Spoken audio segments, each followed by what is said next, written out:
So hi guys, welcome to B Bytes and another video of data science course lecture 4. So today we will be discussing about that what is the thing in the part 1, right? So this course contains many parts, like we will be distributing the statistic subject into some parts, right? So first, the part 1 will be containing the methods of statistical maths and graphs, right? So basically the thing is, we are going from the direct formula to the representation, to the pictorial representation, right? We will be applying the formula on a particular data set, and we will do the pictorial representation of it. We will be just making the graphs, pie chart, or any or many you can say many plots with the help of many libraries such as matplotlib, etc., right? So next thing, we're going to discuss that what are the central tendency measures. So there are some measures that are called as central tendency measures, right? So the first one the first one is here, that is mean, right? So what do you understand by mean? Mean means the average that we do of any data set, that is known as mean. That is basically the mean, that is the average, that the sum of all the values upon the total number of values. For example, the number of values is n, so the mean will be the sum of the values upon n, right?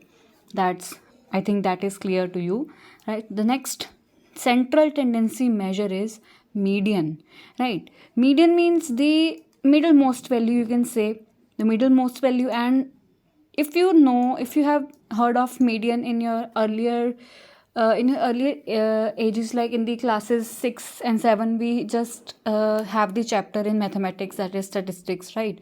In that also, you know that median is calculated for the odd and even data set, right? Where you have odd number of items and where you have even number of items. So the formula differs in these both cases, right? So that is basically the median, the middlemost value of a list, right? And the mode is basically the most occurring value that occurs the most, right? If you have 2, 3, 1, 1 and 2, so here the mode will be 1 and 2. So this data set has two modes, right? This type of problem we will be discussing later on, that if the data set has two modes, so what to do with these two modes, which is the final mode, right? So there are some particular formulas to apply here, right? So if you have studied about mode in your earlier ages, you know that if I remove just 1 from here, and now we see that, so here the mode will be 2, right? It's clear from here, from just watching it, right? So next, come to the another point, that is data. I just want to give you knowledge about range. I just want to tell you about what is range. Range is basically the difference between the maximum and minimum values, right? Means basically, if you have a data set and there will be some maximum, the max value, right? The max value means that has the maximum value, and there will be some minimum value, right? So when you just subtract the minimum value from the maximum value, that is known as range. That if I ask you what is the range of the data set, you would say the difference between the maximum and the minimum. And if a data has no range, right, means the difference between the maximum and minimum value is something 0 or constant, right? So that will be mean, you can say that the data is same everywhere, right? So I would say that the data is same everywhere means the difference of the maximum and minimum would be same or would be 0, right? So that is the meaning of range being same and different. So that is basically the meaning of range. Now come to the models. In this course, we will be discussing about the models, that are basically the classification model, the clustering model, and the regression model. Means in regression, it is related to a term called correlation. Basically, we will be discussing about correlation also, that how it is related to that. The regression has some equations also, right? The equation is y equal to mx plus c. So that is also very important equation, right? So that is also very important. In clustering, you basically do the cluster of a common data, right? It will be discussed afterwards also. So the main model is here classification and regression. So you should remember that what are the models here, the classification and regression model, right? In classification, you also just classify the types of data. You will be given a data and you will classify that data. So basically that the model that do this, that is known as classification model, right? So when we discussed about central tendency measures, so I told that what are the types of central tendency measures, that is basically the mean, median and mode, right? But what is the role of central tendency measures here, right? Why do we use these measures? I would say that there are three types of measures. There are basically two types of measures. What is central tendency measures? Central tendency measures, and the other one is measures of dispersion, right? That is discussed in the in 2 minutes. I will be coming to that also, right? So central tendency measures, these have the role to get the best average value. When we require the best average value of a particular data set, of a particular data that give me the best average value, give me the best average value. So when we have to find the best average value, it will be found from the central tendency measures. These three things will be required to make the best average value. So here a term will be discussed, spreading, that how the terms are spread, how the terms are deviated, the standard deviation, we will be discussing about that also. So if I say that variability, so it means spreading out of the data set, how the data set is spreaded and how it is variable, how it is varying from time to time, from a range to range or a value to value. It differs and matters the most, right? So if I say variable, it means spreading out of the values, right? So next we come to the process of data, you can say, of central tendency measures, that where is the step where we include the central tendency measures. So firstly we take the raw data, right? So firstly we have a raw data, that is the unprocessed data, right? And that data, on that data we will be applying the central tendency measures. Basically I give you a list of a data, right? Of some rows and columns, that is basically a data set, right? And on that data we will be using the central tendency measure, that is our mean, median and mode. And by using these mean, median and mode, we will be finding the best average value, right? And that average value, that value will decide that the data is spread out or what, right? That the data is spread out with variability or what, right? So basically this is the process of data, of using the central tendency measures, right? So next come to the another part of measures, that is the measures of dispersion, right? This is also very important topic.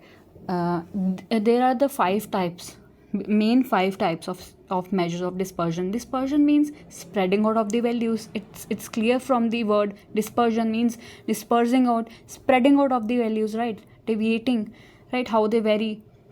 So if you discuss about if you see here that the first measure is range. I told you earlier also that the range is the difference between maximum and minimum value, right? If you do the difference, you find the range, of the values, right? What is the range of the data set? That is the difference between maximum and minimum values. So the next measure is variance, that is the sigma, the square. Means sigma means the denotion of variance. Here do not confuse that what is sigma. Sigma is basically the variance, right? So this is the symbol for the variance. It will be equal to the summation of x minus x bar ka square, x minus x bar bracket whole square upon n, where x is the data point. Means x is the data that is given here, 1 2 3 4, that I will be giving you the value of x, means the data points, right? X bar means the mean of that data. Means if I give you a list of data, that the values here will be the data points and the x bar will be the mean of this data, right? So this, and when we do the summation of this data of this subtraction, right, when we do the summation, when we do the square and when we do the summation, we find and divided it by the number of values, that is, then we find the variance, right, how the data will vary. And when we do its root, when we do the root of that sigma, right, so that will be the standard deviation, the CV. When I say that CV, so that is basically the standard deviation, right? Then come to the fourth measure, that is interquartile range. That is the another point, another theory, right? So it is written here that Q3 minus Q1. I have written here Q3 minus Q1, but you will not understand now that what is Q3 and what is Q1. That is another topic, right? So basically I would define that Q3 is basically the 75th percentile of the data, and Q1 is the 25th percentile of the data, right? So IQR, you just know the names only, don't go into that much depth, that we will be discussing later on also. So interquartile range, it is basically when I say that what is the IQR, you just say that it is Q3 minus Q1, right? We will be solving some most important numerical in this case also. What is the Q3 and Q1, how to find the CV, how to find the sigma, how to find the range, right? And the next part is mean absolute deviation. When I say the mean deviation, that means the standard, right? When I say MAD, that is the mean absolute deviation. So that means when we just include the absolute values here. Absolute means that's the bar that doesn't have any plus or minus sign. That is basically the value without a sign, right? So that is basically the mean absolute deviation, right? So this is over. The measures of dispersion is over here, right? It's that only. Now come to the most important theorem here, that is Bayes theorem. It has some subparts also, that is the naive Bayes classifier, right? How to perform the experiment related to that also, that we will be doing also. But Bayes theorem, basically it's all about the probability, the conditional probability, right? So here a case will be given, that the independent and dependent event. So here we will be given an event. You have to identify that the event is independent or dependent. That I will be telling you, right?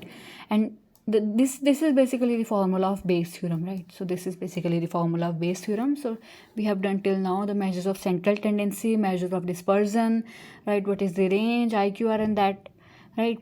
So just meet you in the next video, right? Where we'll be continuing with the measure of dispersion also. So thank you so much.